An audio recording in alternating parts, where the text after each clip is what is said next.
Guess who just got employed, bitches? This company hired me to work as a video game story writer. They asked me to do the weirdest games, and I do them all in one night.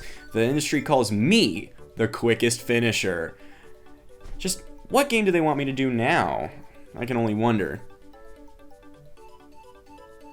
What the hell is Big Rigs? What is the worst game ever? Certainly not this, but I have no fun playing it. A truly bad game needs two components. Number one is just being a bad game. Poorly developed, the assets look or even sound like hot garbage, and you can tell the overall quality is just not good at all. Number two is being boring, tedious, and not fun to play whatsoever. There is a game out there with the lowest Metacritic rating of all time, being scored at only 8 out of 100 points. Many call it PC shovelware, which, yeah, they won't be wrong. However, Big Rigs Over-the-Road Racing is one of those special bad games. One where the absolute absurdity of the game makes it a fun bad game. So bad, it ends up being good. Alongside Big Rigs, another game from this genre, if you can even call it that, is Hong Kong 97, a bootleg Super Famicom game that is the sole definition of art. Just imagine this game in a museum. Anyway, Big Rigs Over-the-Road Racing was released for Windows on November 20th, 2003, with the developers Stellar Stone outsourcing the game to a team of developers,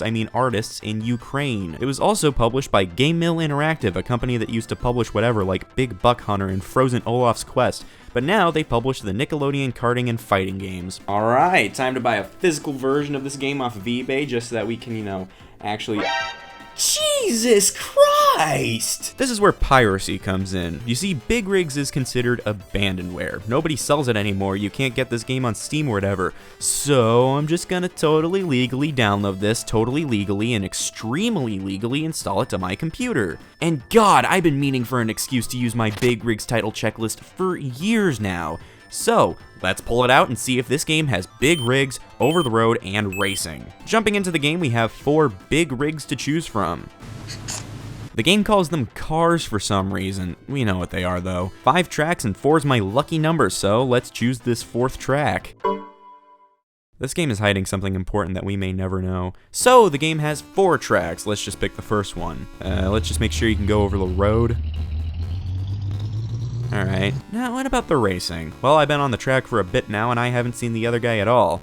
Forget about him. I'm probably winning. Let's crash into one of those buildings over there. Okay, we just went right through. Ghost trucks? Damn it, I missed one of the checkpoints. Time to loop around. Shit, miss it again. Let's try one more time. Okay, I think it would be easier to just back up into the checkpoint and then go. Whoa. Holy shit. There's no acceleration cap in reverse. And if you change your mind about going backwards, you just stop on a dime. No speed cap either. If you're in reverse, you can go as fast as you want. That is actually until you reach 12.3 undecillion miles per hour, which is quite literally 18.3 octillion times the speed of light. And you may be asking, who in their right mind would sit there long enough to do this? Well, I certainly don't have the patience to do this, so instead I let Madden 94 play the game while I go and do something else.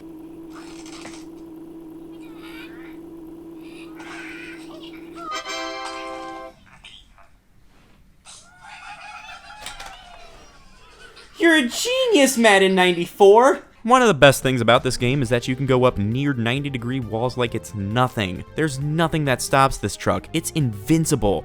And yeah, they completely forgot to program the AI that makes the other racer move. You cannot lose this game. I'm always winner here. I don't even think this constitutes for a game because there's no way to not win. This art was obviously released in an unfinished state. But it is insane that it was even released in the first place. The game has a box. It was released in a store. It has an ESRB rating, for God's sake. The back of the box has this little blurb as the description. From the desert to the plains, you'll be hauling loads and trying to stay one step ahead of the law as you climb into your big rig for non-stop driving action.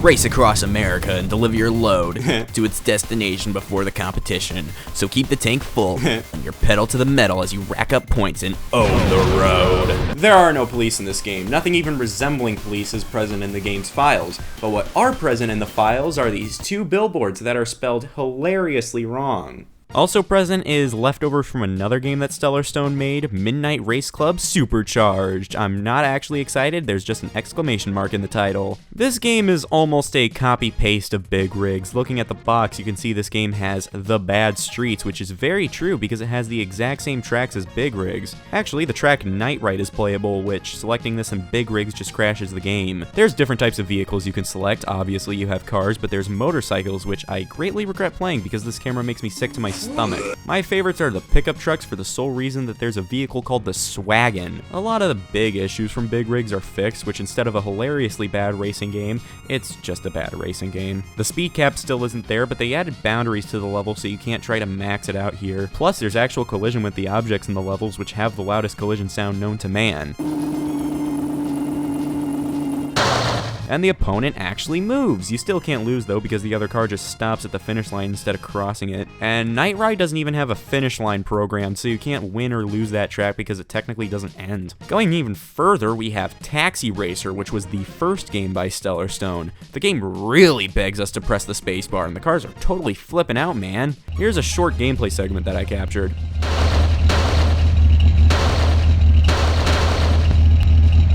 I mean, hey, at least it's more finished than Big Rigs. Alright, that's enough big rigging for now. Time to write the story for this game. The year is 2089 AD. Sections of the US have been deemed inhabitable, but you, the sole driver of the invincible Ultra Rig, have one mission. Deliver a secret nuclear warhead to the CIA. All other drivers fear you. They won't move. They won't do anything. You are always winner. You and your Ultra Big Rig. Alright, I just sent that to my boss, and we'll see what happens tomorrow morning. Oh, good morning. I got my hot cup of joe right here, and I'm just about to check my work email. And yeah, it seems like we got something right here. So... Oh, okay. They want to be fucking clever. How funny.